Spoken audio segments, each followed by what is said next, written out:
Hey, what's up guys? This is the Dog Lunar Hound, and today I'm bringing you what I'd like to call a post-honeymoon phase review of Modern Warfare 3.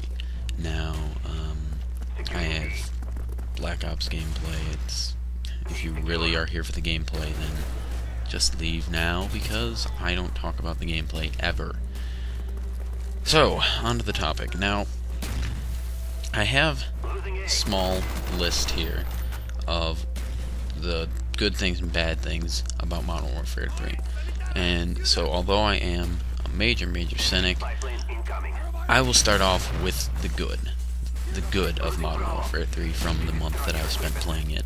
And this is what I found that is good about the game. So, Modern Warfare 3, one of the big things about Modern Warfare 3 is the strike packages. The fact that not only can you bind a killstreak setup to a specific class, you also have 3 types of killstreak setups to use. It's like creating a class within a class, and these complement 3 different playstyles, and I mean really all playstyles, so very well. The support, instead of being a streak, it's more of a total. It's a point total. So you don't have to get 5 kills in a row to get this really big thing. If you get 5 kills in a row with support, you're getting ballistic vests. If you get 5 kills in a row with but you don't have to get those in a row. If you get them on 5 different lives, you're still getting ballistic vests. So strike packages are really great in that they bring it back. They bring Call of Duty back to that formula of gun-on-gun play, and not only that, but also more objective-based play. Because not only with the point streaks being that you don't have to stay alive and worry about dying by playing the objective, but it's also the fact that the points are not just kills, they're points. That's why they're not called kill streaks, they're called point streaks. You can get these by completing objectives. So that's what I think is really great about that. And then also I think another great thing that I really loved about Modern Warfare 3 is the gun levels. The gun levels are just the fact that you can level up guns and get proficiencies on said guns that you have worked so hard to level up. That is really great. It really is just a very rewarding thing that you can get gun-specific upgrades past just attachments on your gun, like things that will actually make your gun do better. So, that's it for the good, since I only have 6 minutes to talk. And so, let's get right into the bad. The bad. There's a long list. There's definitely a long list, but I'm going to cut it down to 2 primary things.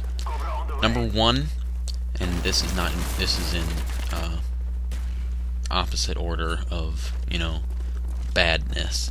Number 1 are the maps. The maps in this game, there are so many terrible maps in this game. Maps just feel like they're not made by Infinity Ward like Sledgehammer made them. And I wouldn't be surprised if Sledgehammer did.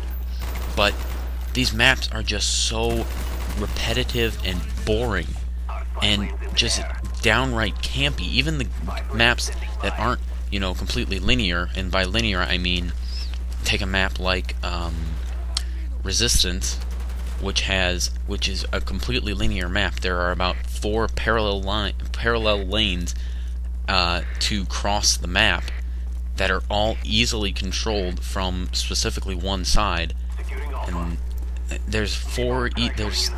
Those 4 lanes are just parallel, and that's it. The gameplay revolves around those 4 lanes, and things are just so linear, it just gets boring and repetitive.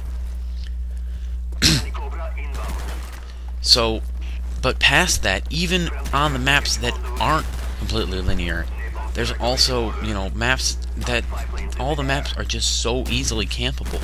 It's just ridiculous how many times you can walk into a room and find a camper in a single game.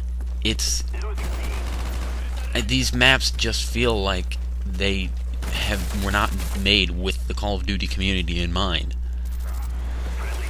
But maps aside, there's a bigger problem with this game, and I'm sure you've heard all about it, and that is lag compensation. Now, although the video behind this is going to end in less than a minute, I'm going to continue talking about this so you can deal with the black screen. Lag compensation. If you don't know what that is, lag compensation actually has been around since at least Call of Duty 4, possibly even Call of Duty 2. But lag compensation is where, since Call of Duty runs on a host-based, player host-based system,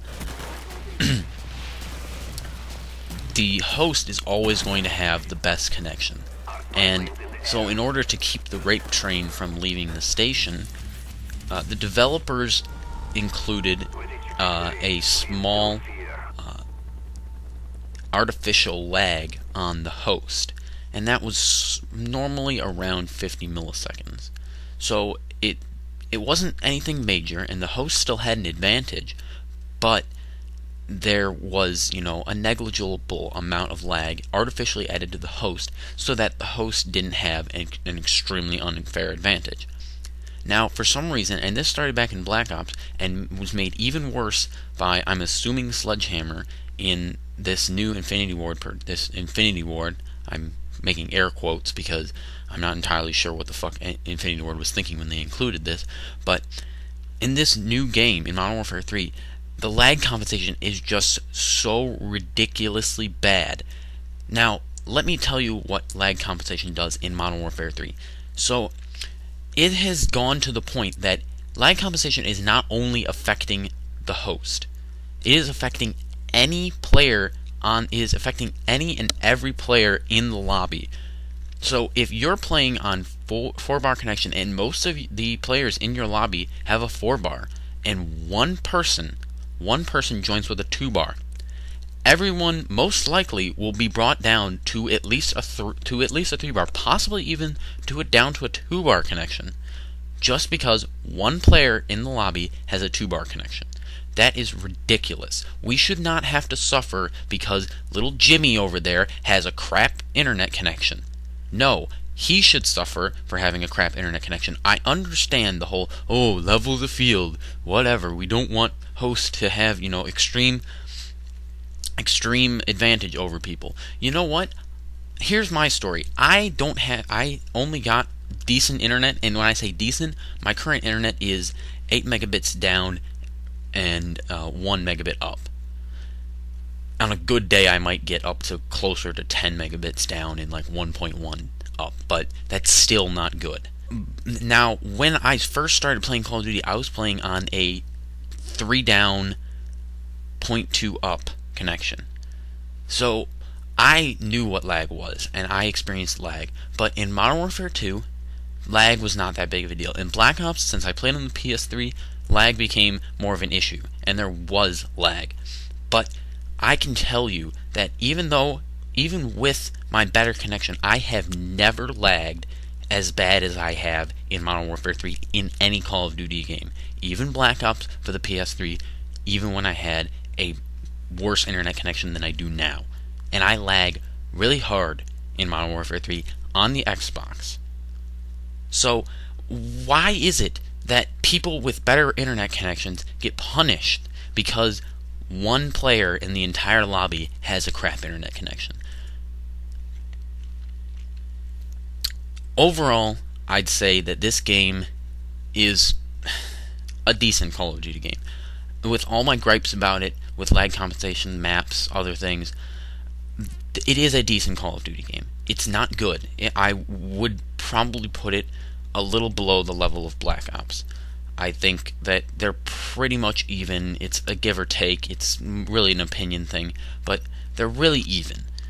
Now, if they fixed the only thing they fixed was lag compensation, and they reverted it back to what it was in Modern Warfare 2, World at War, Call of Duty 4 days, if they reverted lag compensation to what it was then, this game would completely overtake Black Ops and it wouldn't be on the level of Call of Duty 4 because Call of Duty 4 was a golden Call of Duty game, but it would definitely jump up and be probably the second best Call of Duty game to date. Maybe probably closer to the third. Again, it's negotiable depending on what Call of Duty games you've played and which ones you liked. But so that's my post honeymoon stage review. Now that we've discovered what is actually wrong with the game and what we actually do like about the game, I think that this time in a Call of Duty game's life cycle is when reviews should be made. Not the first day that it comes out, not the second day that it comes out, not even within the first 1 or 2 weeks. No, a month after the game has already been out. That's when these reviews need to be made, because you can't just go on with the hype at the beginning of the game's life cycle, because that's just going to blow things completely out of proportion. So I'd like to thank you for listening to this commentary and hopefully putting up with whatever I decide to put in here in place of a black screen, if I can manage to get something in here. So as always, guys, like if you did, dislike if you did. If you want to know when any more of my videos are coming out, subscribe, keep howling at the moon, and I will talk to you guys another time.